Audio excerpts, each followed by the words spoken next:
Hello, everyone. I'm Laura Washington. Welcome to the Block Club Chicago show, The Ballot, where we're interviewing the candidates for Chicago's top job in the 2023 race for mayor. This is our inaugural event, and we're kicking off this great series, which you don't want to miss, with Jamal Green. And Jamal, welcome to the show. Thank you so much for having me. I appreciate it. I'm so thrilled the Black Club is going to do this series of interviews with all the candidates, and you're the first one on the block at Black Club. Well, thank you to Block Club, and I think we're the best candidate to start with. I'm I'm sure you would say that. Good for you. You should say that. Well, let me just do a brief introduction for our audience, and then we'll get right into the conversation. Really looking forward to it. Jamal Green is a community activist and entrepreneur who is making his second run for Chicago mayor. He became very well known during the period of activism over the Chicago police murder of Laquan McDonald. At 27, he is the youngest candidate during this election cycle. And he says if he is elected, he would be the youngest mayor ever in a big city. In 2020, he spoke out against the lending practices of Chase Bank. His activism has resulted in him being banned from entering the bank's branch locations. But his work also led to a commitment from Chase to increase mortgage lending to Black and Latino communities by $600 million over 5 years. Mr. Green grew up in the Gresham and Lawndale neighborhoods, and he says he has been a witness to Chicago's ongoing problems of gun violence. Here we are. You're on the block club. You're on the block. So, we were talking a little bit beforehand in the green room, and you've got a lot of energy. You've got a lot of plans, and I just wanted to just start off though with a little bit of the personal side of you, because most people know you as an activist, as I described in my opening. Yeah. But you're a young person, but you've done a lot, and you've got a pretty rich and vivid personal life here in Chicago. Could you share two or three aspects of your personal background that you believe make you uniquely qualified to be Chicago's mayor? Well, I've experienced every rough part of living in Chicago, as well as a lot of great parts. And I think that those experiences, from growing up under a single mother who had to work. She's been at the post office for 35 years almost. My grandmother was there before her for 41 years. So Mail carriers or what? yes, yep. Wow. Mail My carriers. father was a mail carrier, so Yeah, yeah. And it's so I wonderful. come from a postal family, and so my mom was always working all day in doubles, and having to sneak me in at work or in her car because she couldn't have nobody to pick me up, or I'll be at home waiting on her to get home, right? Trying to do the best that she could to provide a life for us. And a lot of times that meant the lights being off, gas being off, or being in a community and watching people being shot, hiding behind bushes. And I've looked out my window, seeing shootouts, watching a lot of my friends in poverty going to school and having silent days at school because my classmate was just killed the night before. House burned down. We became homeless and moved in with my grandmother in a 2-bedroom apartment with her and her husband. We've experienced a lot.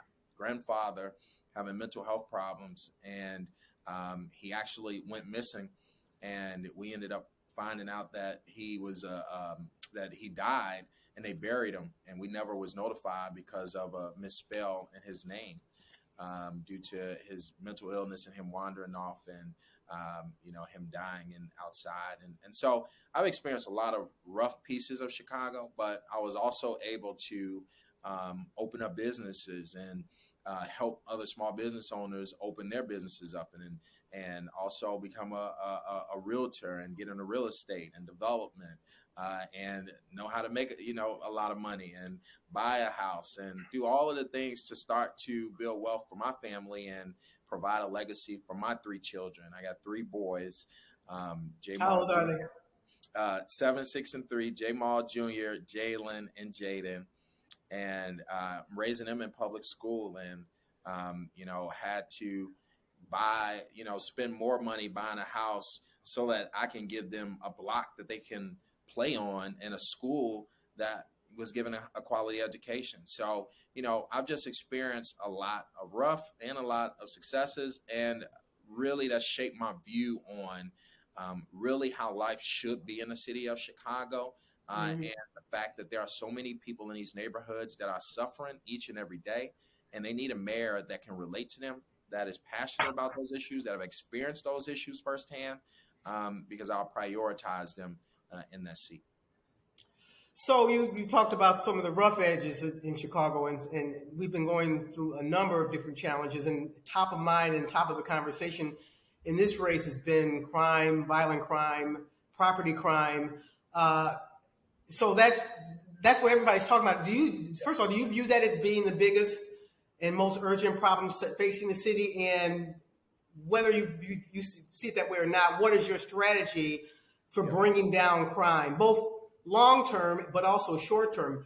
There are a lot of ideas out there about social programs, economic development, but some of those programs, some of those ideas take years. What can you do short term as well as long term to bring down crime in the city? Well, I will say the biggest issue that Chicagoans are facing is the fact that everyone in the city of Chicago cannot live a healthy and prosperous life. And that means that poverty and the disinvestment of neighborhoods is, I think, the biggest problem. Why? Is because that in turn causes the crime that you see in the streets and in the neighborhood. So definitely public safety is the biggest issue, but we got to talk about why people don't feel safe in the city of Chicago. And so what we've done is we released an EPIC plan. It's called EPIC. It stands for Economic Prosperity, Prevention, Intervention, and CPD Reform. So the first thing when we talk about with public safety, we're not talking about police, right? We're talking about economic prosperity. We're talking about creating new homeowners so that we can repopulate these neighborhoods with a single family mortgage bond. We're talking about increasing the affordable housing supply because we're 120,000 units behind and we have 65,000 homeless people with 20,000 homeless youth. We're talking about pushing folks out of poverty with an income program where we'll give $1,000 a month to 10,000 families with a few caveats if they show us that they're committed, and we'll pay for that for the rest of the year. We're talking about making sure that we're investing in neighborhoods, small businesses, free, your first business license being free, right? Removing the red tape, giving a 10-year tax break to community developers with roots in those neighborhoods to develop on vacant lots and vacant properties within a year that's owned by the city. We talk about economic prosperity first, because if you don't have prosperous neighborhoods with investment, if you don't have people who have good paying jobs, right? That's another thing. Mm-hmm. If you don't have the basic needs that people need, when you look at the quality of life, what do people need? People need housing. People need clean water, clean air, stuff that they don't have, food, access to fresh produce. They're living in food deserts, right? Quality education. Look at all the basic necessities when you walk into neighborhoods that aren't as violent, that may have one or two police officers for the whole community sitting around writing tickets because there's not a lot of crime, because there's mass investment. The home ownership rate is probably over 75%, like Lincoln Park. You got the vast majority of the businesses are occupied. You have everyone in the neighborhood, the median income is over 80,000 at least. So that means that folks can have a middle, that they all have middle class jobs that they can provide for their families. Mm-hmm. This is how every neighborhood in the city of Chicago should look.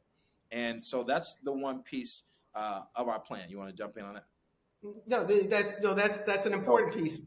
So those are the underlying I'll causes. go So what about what do we do?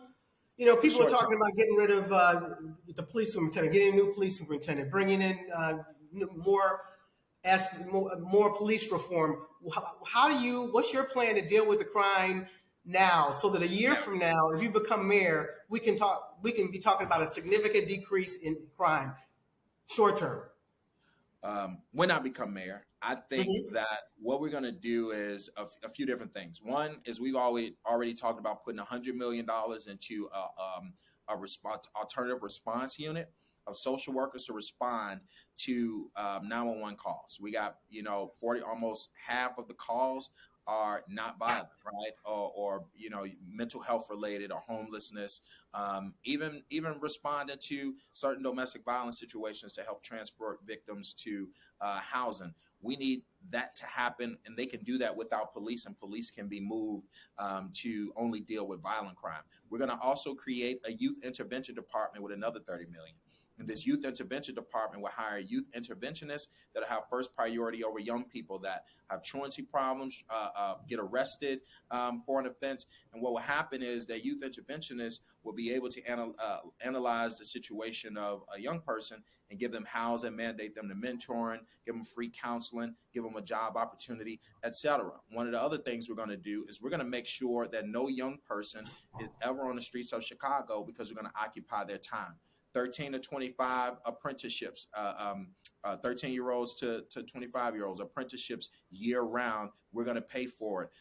We're going to bring massive after-school programs to schools, so the schools are open throughout the day to at least the evening time, and on weekends. We're going to bring trade back and tech hubs around the city, so we can have a pipeline of middle-class jobs. So our strategy is tackling the mental health problem with social workers and reopening up those mental health facilities as wellness centers that tackle mental health holistically.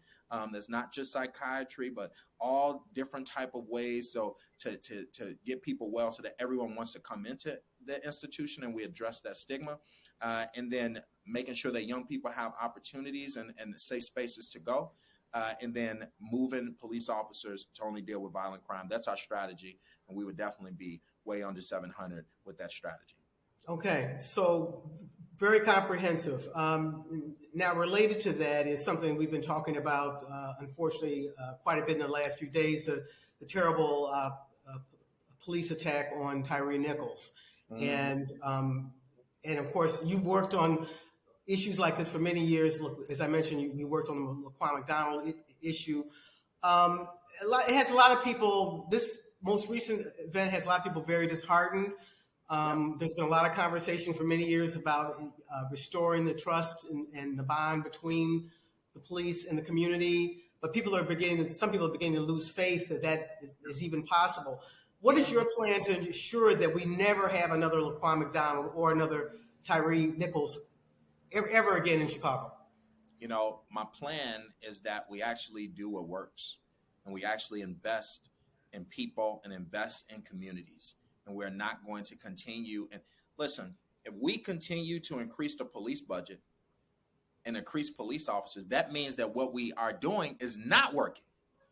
We got to change people's perspective over this, because for some reason, we look at, when violence increases, we just throw more officers at it and we allow people to be political. No. If you are increasing a police presence and a police budget, that means that you haven't been tackling what's really going on in these neighborhoods. And you cannot police your way out of poverty. So you're not in support of growing the police department in terms of budget, in terms of personnel. I am not in support of growing the department's budget. And the reality of the situation is, if we tackle the short and long-term real solutions that are going on in the community, then you will not need ever to increase the police budget, because you're doing what works. All the things that I talked about, making sure that the 20,000 young people that we have that are at risk have an opportunity that they're at all throughout the day, making sure that we have programs, making sure these buildings are open, making sure we invest in safe spaces. All the things that I'm talking about, reentry programs when folks come home, so that we can tackle the recidivism rate. No person coming home shouldn't just be given a $20 in a bus card. They should have temporary housing. They should have a job opportunity we can pair them with. They should all have free counseling. We need to make sure that we put people on the right path and create the opportunity so that they can be productive. If we do that, we will not continue having to increase the police budget. If there is a time where folks do that, and anywhere in this country, that means that they aren't putting their money where they're supposed to. So, the reality of the situation is that we need, and this is why youth intervention is so important, right? Mm-hmm. If we have youth interventionists that tackle the problems with young people, if we have social workers that tackle the problems with folks who are mentally ill. We need the experts to tackle the problems. We cannot continue throwing police at the problem because you then have more Tyree Nichols and George Floyds. I'm sick of it. I have worked on this, these social issues for over 10 years, not just leading the Laquan McDonald movement. I led the first week of protests for George Floyd's family in Minnesota. This is what I've been doing, understanding, why the relationship is so corroded and what people want. And what people want right now is not for you to say, hey, I want to train them a different way, or I want to build a police academy, or maybe if we do this. We tried everything. Yeah, and right. reality, So what and what you just described is a lot of what's in the consent decree in terms of training, I in worked terms on of that. Yep. enhancing the police power. So are you not supportive of? I mean, what would you do with that? It's a court order, so it's not Well, I like you worked can on a just consent decree. I worked right. on a consent decree with the attorney Lisa Madigan at the time. Mhm. And, at the end of the day, that the consent decree, we need to make sure that every piece in the consent decree is implemented in a timely fashion. This administration asks for an extension. It shouldn't take another 5 years for us to do it. So we're going to make sure that the consent decree is put in place. We're going to also have other measures to hold officers accountable. We're going to have a zero tolerance policy for officers that are affiliated with hate groups like the Proud Boys. We are going to fine officers who misuse their body camera, any equipment that they have that they're trained to use. We also want, to figure out a way to stop paying these police misconduct settlements. And one of my ideas was that, we make them carry liability insurance. We have to really, we're spending $1 billion every 10 years on police misconduct. And everything that I'm telling you about, I could have spent $1 billion on all those things, and the crime rate would have been cut in half. So we have to really start to invest where it works and stop wasting billions of dollars on things that aren't working. Okay. Let's move on to education, another really important topic. Yep. Just challenges in the schools. One of the big challenges, particularly in the African American community, is dropping enrollment in the schools. Many of our schools are very underutilized. Many of them have been closed. I was talking to a community leader on the West Side a couple of weeks ago who mentioned Manley Career Academy, and he said this is a high school, and he says they only have 77 students at Manley. That's a high school, and some people might think that school should be closed. What is your plan for addressing the underutilization of schools across the city, and how are you going to bring people back to the schools? Well, let me tell you some of the problems that we have with CPS, right? The funding structure. We are funding schools based off enrollment when they should be funded based off of need.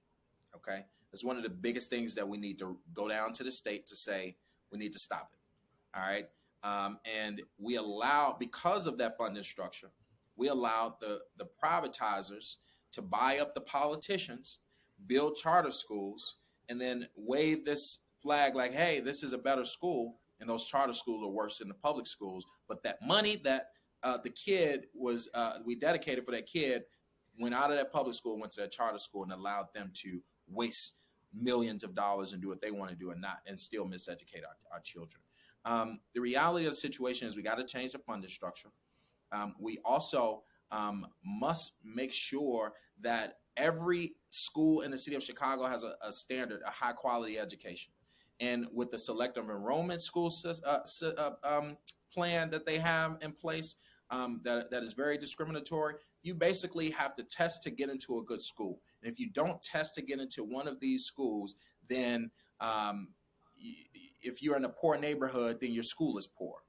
And that shouldn't be the case. Every kid in the city of Chicago deserves a quality education. That should be number one priority. So so you're talking about going to Springfield and getting more funding. Yeah, Then changing the formula, changing the funding structure. We also need to get the privatizers out of the schools that are privatized in regards to our food, in regards to cleanliness, that are making millions of dollars, that are the only ones benefiting, and our kids are not, right? And we need to make sure that we're creating better union paying jobs that can take care of our children inside of those schools. And then we have to make sure that these schools are quality. And if these schools are quality schools, then people will know whatever neighborhood they go into, that their kid will be given a quality education. One of the What's things that we talked what's about a quality is school? a What's a quality quality school? school is a school that there's not 40 kids in a classroom. A school that has a multitude of clinical staff members and professional mental health professionals to tackle what's going on with a lot of our students who are coming from broken homes, going into broken communities, dodging bullets, hopeless, and then some of them are homeless and hungry, and then coming in school and you expect them to learn 2+2. We need to make sure that the wraparound services are in every school. A school that has after school programs, a school that has different career fields, not just saying go to college, but some people are good with their hands. They need a trade. Some people are good with technology, and there are six-figure tech jobs coming out of high school without a degree. We need to make sure there's a pipeline for that, and schools are open throughout the day and on weekends. That's a quality school. And when you look at, I spoke at Walter Payton last week to their kids. When you every neighborhood should have a Walter Payton. And I told them this. Walter Payton has massive program, massive opportunities, lots of private funding as well.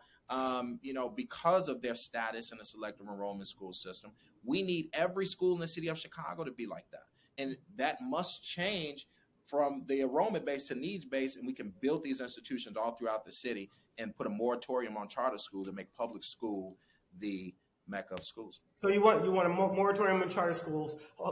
Just to hold that thought for a minute, I wanted to let our audience know that we've been having some technical difficulties. So you might have not been able to get the full story here, but I think we fixed everything. So I apologize if you were having trouble with the feed, but we're into it. We've got a great conversation going here. So you want to put a moratorium on charter schools. I assume you're against vouchers. You would not support school vouchers? You want to put more money into public education. So let me shift to a challenge in terms of education that we've seen over the last 4 years, and that's the relationship between City Hall and the Chicago Teachers Union. It's been very fraught. It's been very difficult. Some people would say it's broken. What would you do is, what's that? I said it seems like it happens every administration. Okay, so what's going to make your administration different? How are you going to approach the CTU? What's your relationship like with them, and how are you going to make sure that you work together for the betterment of the schools and for the students? Well, here's the thing. The thing is our kids are first, right? And we have to make that clear. And the reality of the situation is that we got an elected school board that's coming into play. And I look to definitely have a hand in the elected school board that's coming in and making sure that we got members that really care about our children. And the Chicago Teachers Union, a lot of the things that they've talked about over the past few years, they're not asking for a lot, right? Our teachers need the support that they need, and we need to give it to them. Our students also need that. And what I want to make sure that we're doing is we're working together for the better good of our children, of my children that's in public schools, right? So I have a vested interest because I'm a parent of public school kids. And I want to make sure that every school in this city has what it needs. So I'm going to work with them. We're going to bring them to the negotiation table. We're going to negotiate in good faith. And we're going to figure out, we're going to be partners, right? That's one of the biggest things that's the problem with this administration. Everybody's, opponents. CTU is an opponent. Small businesses are opponents. No, we are partners here. And we are trying to change this city together. So we're going to disagree. But we got to understand that everyone can't be right. And we're going to come together and compromise in good faith. And I'm willing to do that with every union in this city. Now, the teachers union is not supporting you. They're supporting another candidate. So if you were to become mayor, you're going to maybe not get off on the right foot from the very beginning. How are you going to address that? Listen, I think they know they've chosen the wrong candidate. But I think that that's where we are. And, I don't really care who anyone support right now. I believe that the people are going to make the best decision, and I have faith in the voters. And after that, I hope all the politics is done, and we'll sit at the table and work together. So you mentioned that you think it's important that we have the right members of this new elected school board, which, to remind our viewers, it's going to move from an appointed board of 7 people to an elected board of 21. How will you go about making sure this is going to be elected school board? There will be different constituency groups that are going to want to run candidates. How are you going to, as mayor, how are you going to influence that and make sure we get the best elected school board possible? Well, this is a democracy, so I'm going to play a part, and I'm going to endorse, and I'm going to fund, and do what I've been doing over the years. Every candidate I've ever supported, I've put thousands of dollars into supporting financially and using my platform, and I'll do the same as mayor, and support the candidate that I think is great, and hopefully the people will decide to choose them. Okay. We have, because this is Block Club, we have a lot of very important community issues that our reporters and our readers wanted to put on the table. And so I have a few questions that I want to share with you from those groups.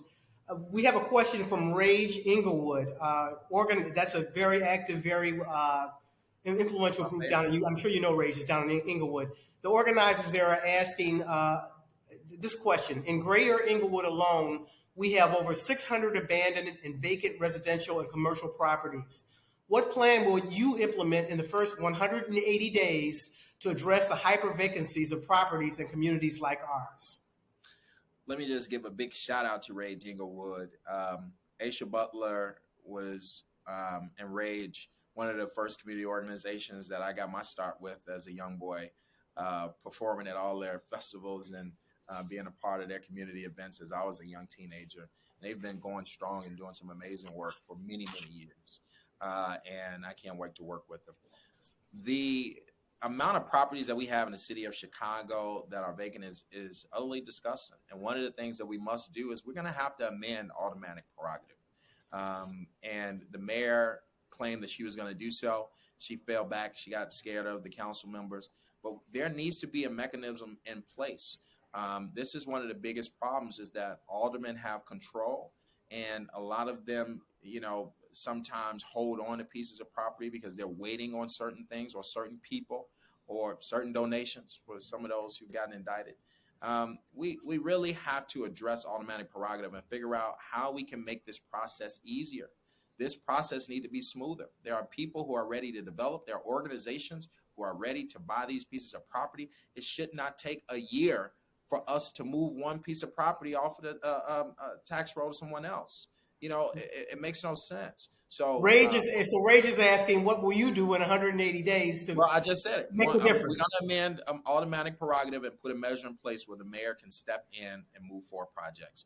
We are also, going to work with the county to move forward some tax breaks for those folks who will develop properties that are city owned. So we're talking about a 10-year tax break for anyone who grabs one of these pieces of property that we own and develops them within a year. We need to build on these pieces of property, and it needs to happen in a mass way.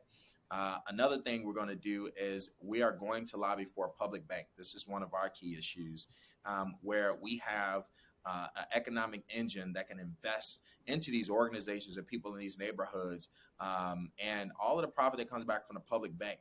We'll back home loans, we'll back small business loans, we'll also build income-based housing development. All that profit that comes back, it don't go into private prisons like the larger banks. It goes back to city services, right? And it goes to our underfunded schools or paying down our pension crisis. We need our own economic engine in the city, and one of the things I'm going to fight for in my first 100 days is getting the state and the city to allow us to have a bank charter in the city of Chicago so we can invest in residents. And tell us a little bit more. What is a public bank, and what are there other examples that have worked in other cities? Yep. Bank of North Dakota has one. It's called Bank of North Dakota, and they've been wildly successful since it started. And they're smaller when it comes to when we look at the population sizes, and they were able to get $1 billion in profit over 10 years. And so it's a bank, right? We're using taxpayer dollars. I would start the bank with $500 million, and we will be investing into mortgages, small business owners who are opening up small businesses, and the financing wouldn't be the same as a bank. And we would also fund income-based housing development, and all of the profit that comes back, we will have a way to, we will have different ways to move that funding to other places based on the board. So we're going to have a 9-member board, 3 elected, 3 appointed by the mayor, and 3 appointed by city council, so that we have a democracy. And they would have the priority of where the money goes. And when that money comes back, decide where it's going to go from there. And back for a minute to automatic prerogative, you said that's one of your goals is to end that.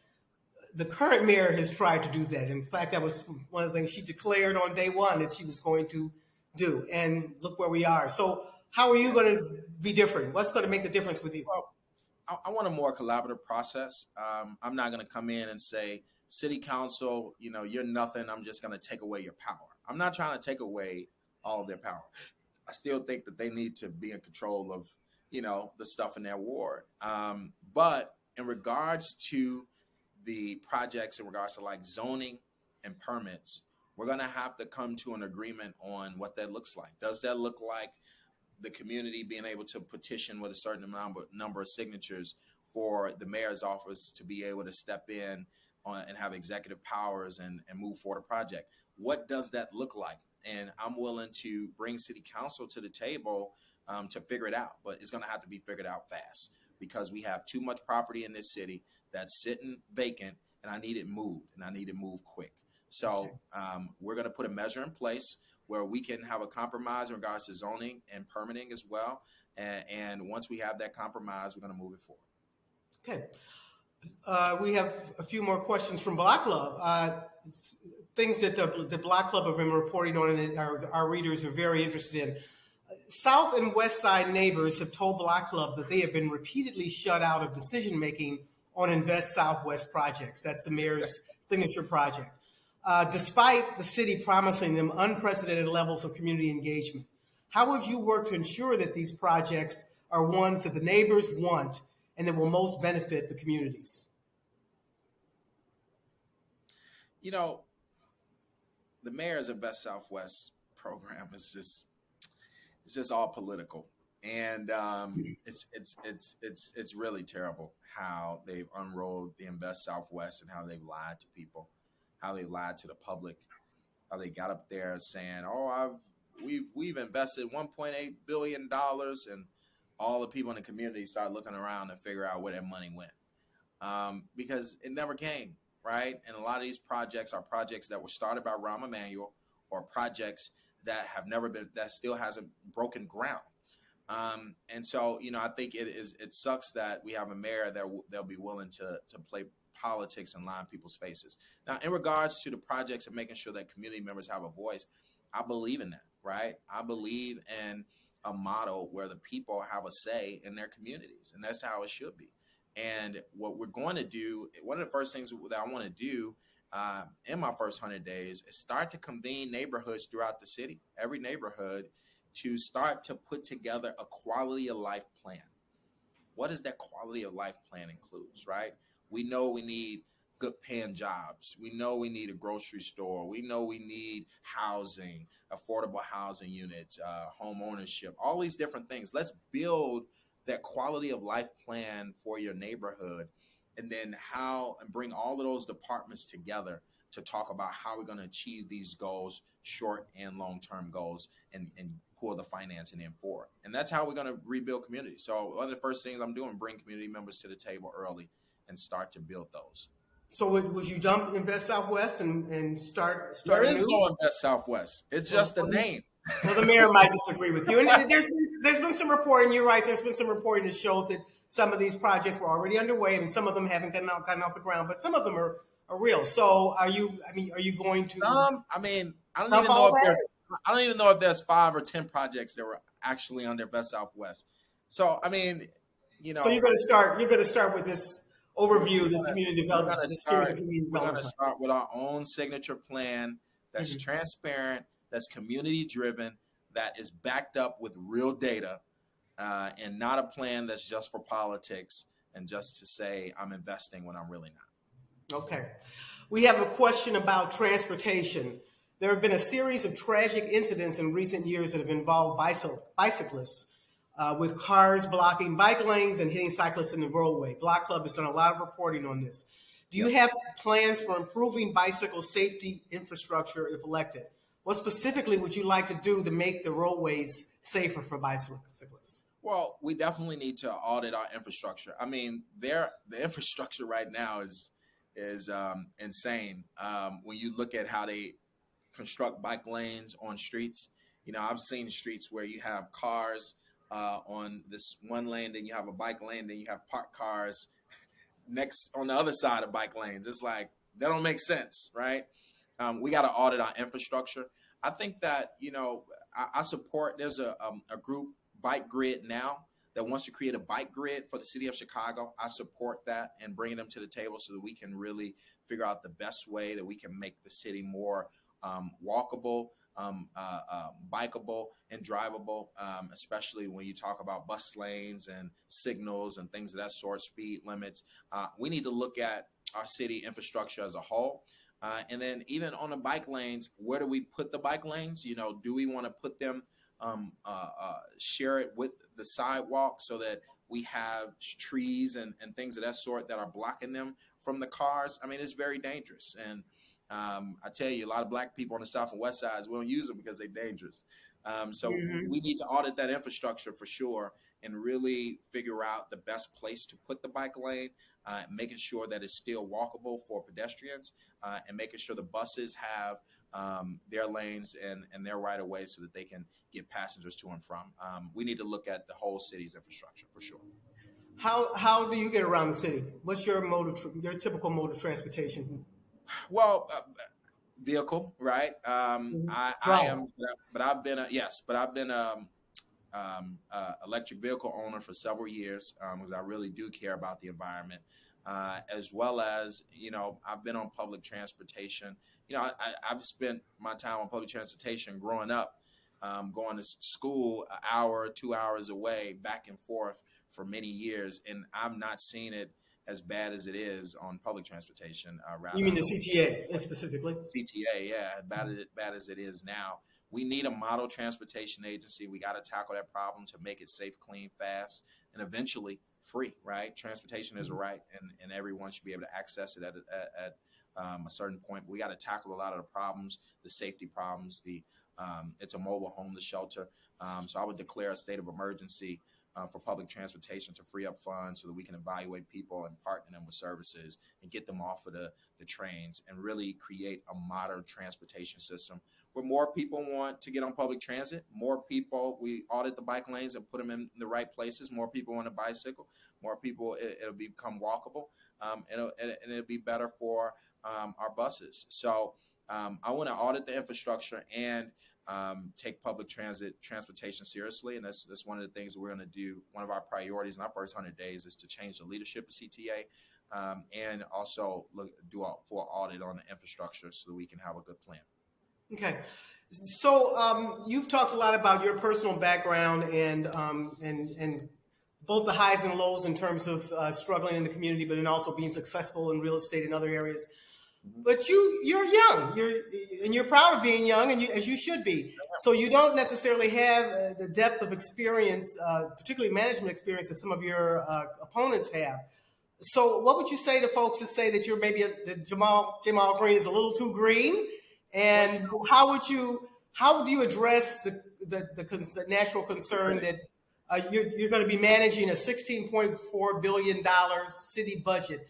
How would you approach management? Who are the people that you would surround yourself with to advise you on some of these important issues like infrastructure, transportation, et cetera, et cetera? Well, let me just say a few things. As in regards to everybody in the race, I wouldn't say that anybody has more management experience than me in this race. They have been in an elected position where they probably haven't accomplished a lot of things. And if you look at my record of what I've accomplished as an organizer and a business owner, I'm willing to put that record up against all of their political records put together. But you manage, whatever you've done. It's been smaller organizations. We're not talking about organizations that have billions of dollars. I would argue that every mayor in the city of Chicago has never managed a large city before they were mayor, including this mayor, including Rahm Emanuel, including Harold Washington, Mayor Daley. We can go on down the line. Okay, fair enough. They have never managed a large city before they were mayor. Secondly, it's all about having the best team, right? I can't do this alone. My agenda is what the people are voting for. And with this agenda, I will ensure that in all of these different areas. I work with experts in all these different fields. I'm going to have the best folks when it comes to development, when it comes to our environment, when it comes to our schools, when it Can you comes to name the some of the people that are advising you? I'm not saying who you're going to hire, but people who are advising you now, names we would know, experienced people that you can. Well, I wouldn't want to put people names on the record. Uh-huh. Obviously, if you look at my plans, you would know that I have some advisement. Give me But types. Give me types of people. yeah, I mean, in regards to the development world, folks know I'm very close to David Doig, who's done a lot of great things in Pullman, right? And I work close with him and all of the projects that they've developed over the years, and really looking at what they've done in regards to their quality of life plan in Pullman, and seeing how they were able to bring jobs, youth center, housing, right, affordable housing, affordable home ownership to the neighborhood. And I've worked closely there with them. Mhm. I work closely with folks in the education field, and I have plenty of folks who are close to me there. One of the people who gave me my first start is the superintendent of Evanston Schools, and he's, Dr. Devon Horton, who's very close to me as well. So I got really folks who are very good at what they do in every Mhm. field, from development to education to environment to public transit. So we'll be ready on day one, 100%. Okay. I have a question from a Block Club reader, Katie Fight. She wants to know, how will you address the quality and inequities of programming in the Chicago park system? How will you leverage the park system to engage more kids and be genuine resources for the communities where they're located?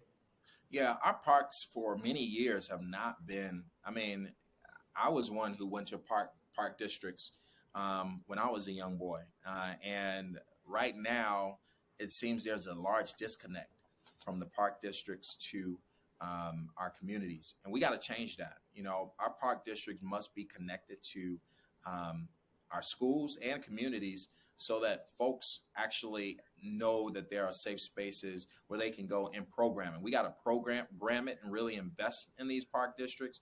We have to do the outreach and marketing. We have to build the relationships with the families, and that's why I think there needs to be a great connection to those park district employees, to our Chicago public school employees in the area.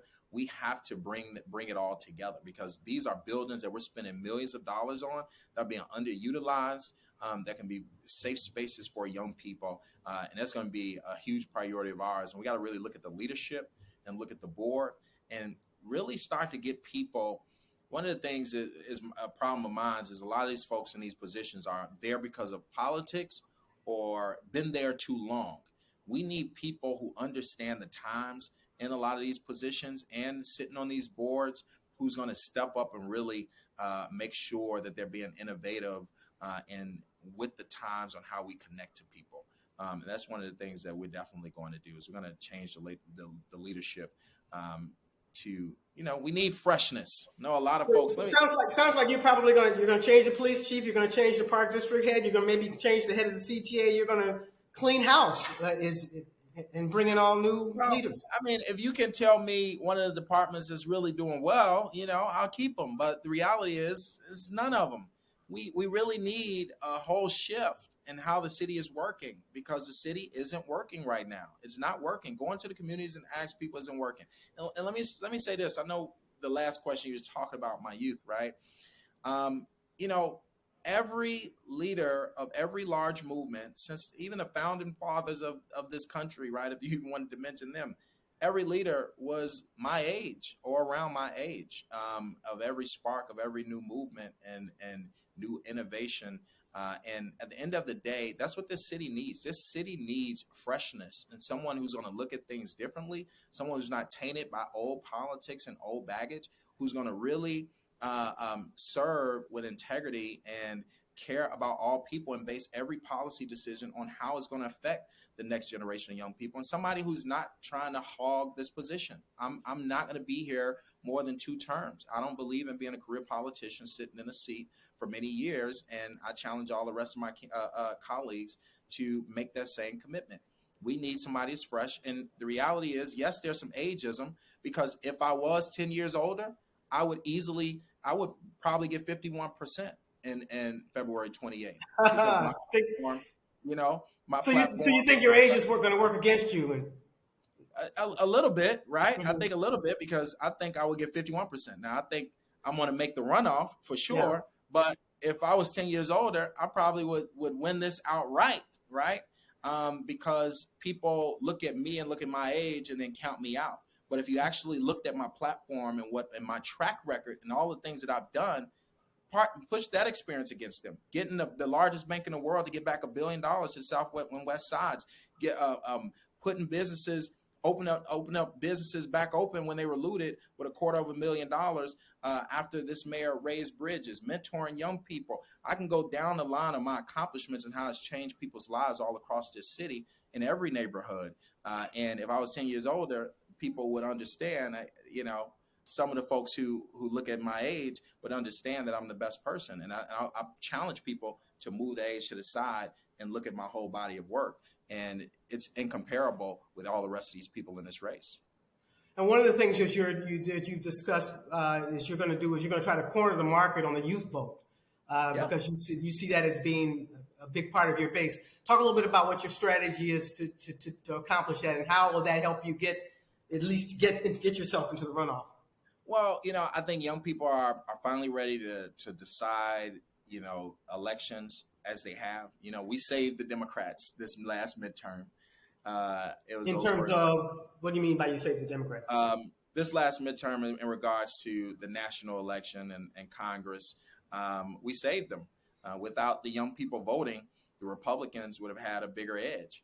And so they thanked young people then. But the thing about it is, you got to stop trying to scare young people into voting and actually go and talk to young people and tell them why they should be voting. This is an opportunity that we're using. We're on college campuses. We're going to college campuses all throughout the city. We are using fun ways to actually reach young people. We had a music video that released that got tens of thousands of views with young people. We're using TikTok and different strategies, as well as celebrity influencers. And we're pushing young people to vote from the crib. So they can go to votefromthecrib.com and sign up to vote from the crib. And we're going to make sure that they complete their mail-in ballot. 143,000 young people voted in the city of Chicago this past November. And if you look at the numbers, 100,000 votes will get me into the runoff. And so I think that young people are going to make a decision here, and you can't poll them because they're not traditional voters. So they're going to be the shocking vote here. The non-voters who usually don't vote in the neighborhoods, who felt left behind, is 70% of people who usually don't vote. And there's going to be a lot of them who vote this time because they finally have someone that they know have done the work and have changed their lives, and they're going to make their voices heard. So, it's going to be fun to shock the city and shock the world. And I love being the underdog. So you're going to shock people, and as you say, many young voters are not being picked up in these polls. If you believe the last few polls that have come out publicly, I don't. you're polling down your numbers are not going to get you into the runoff. But you Right. say those polls are not accurate and don't reflect No. the real state of the race. And why is that? Not at all. I mean, the polls, first of all, you can't poll a majority undecided electorate. The majority of people are undecided right now, so you can't poll them. And number two, how do you poll people who usually don't vote, right? You're trying to poll a sample of the 29% of people who usually vote. That doesn't tell the whole picture. And if you look 4 years ago, no one thought that Lori Lightfoot was even in the top 3. So the reality of the situation is that we have to stop this over-reliance on these bogus polls and actually go talk to the people in the neighborhoods and get them to understand or understand who they're going to vote for instead of trying to take your little 300 people sample. Let's stop trying to change the perspective of elections and actually run elections with integrity. And in addition to your outreach to younger voters, you were telling me earlier you're going to get up on the air because polls are not as important for people to know who you are and that you're out there. So you're going to be running television ads in the next few days. Yes, we're going on TV soon. All right, you got the exclusive. And how much of a buy are you going to do? And initially, we're not.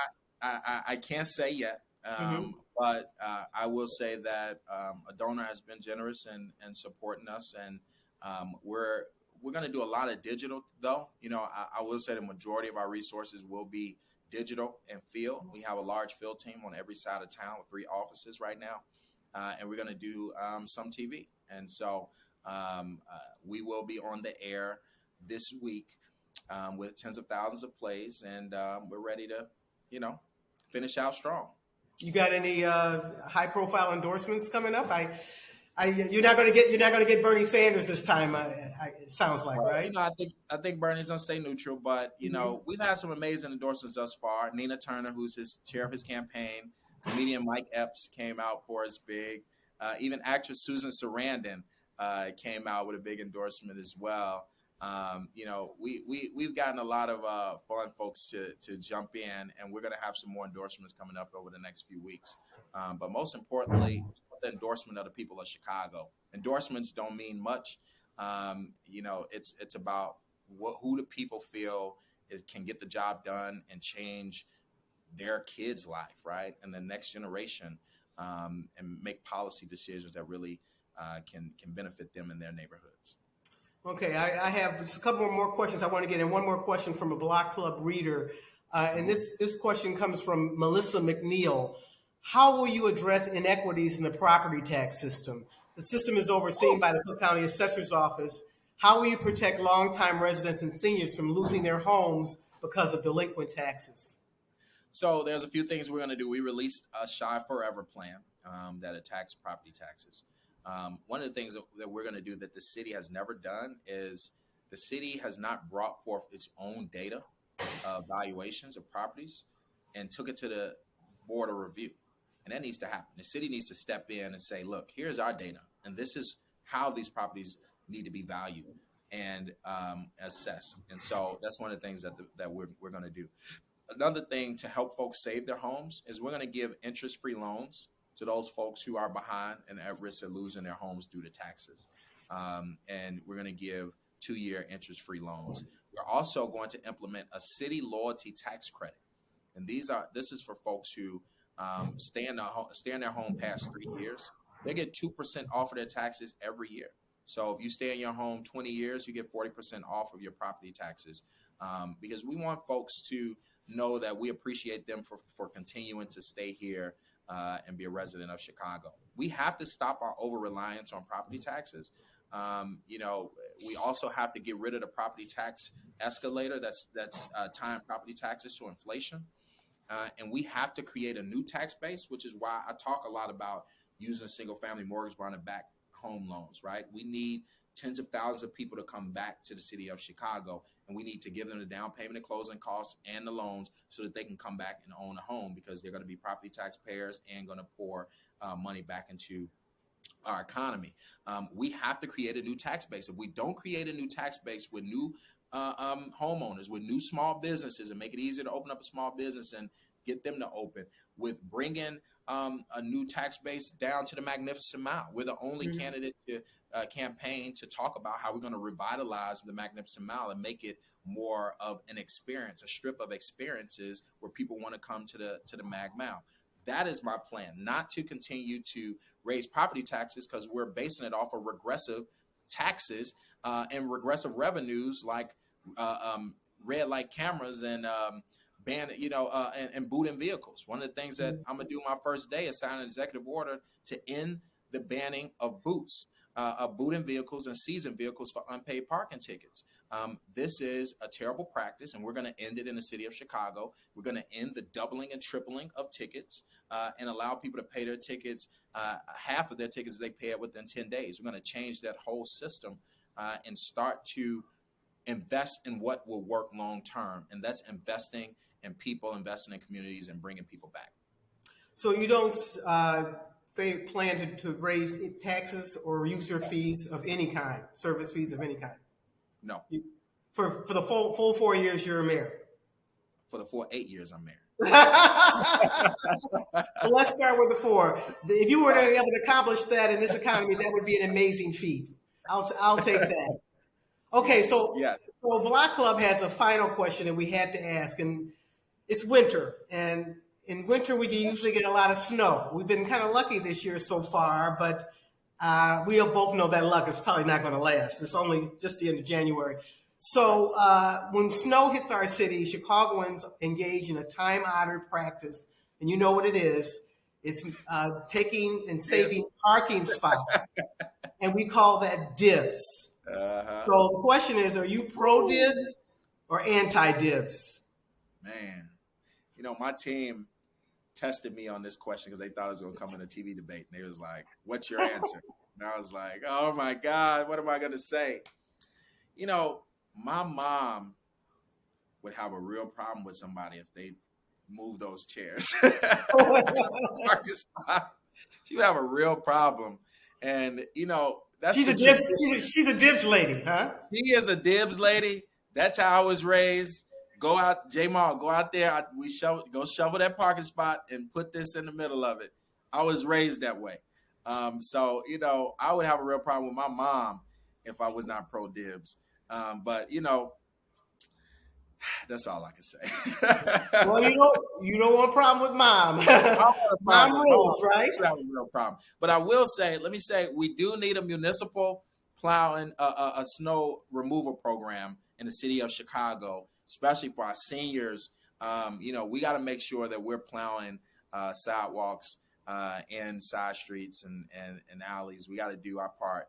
And that's one of the things that we're going to invest in on the city level. This has been a fascinating conversation. Thank you very much, Jamal Green, for spending time with us at Block Club. Thanks for joining us for the Ballot, which is Block Club's live show on the 2023 Chicago mayoral race. We've got more to come. Next up, later this week, is State Representative Cam Buckner. Check out our website for all the details of the schedule. You don't want to miss one of them. This was a great conversation. Thank you, Jamal Green, and thanks to the audience for watching. I really appreciate you for having me and Block Club for having this. And if anybody want to go and check out more of our plan, they can go to gogreenchicago.com. And I hope that we can get your vote this February, as well as you too, Ms. Washington. I need your vote too. I'm listening. Thanks again. Good luck out on the campaign trail. Thank you. Have a great one. You too.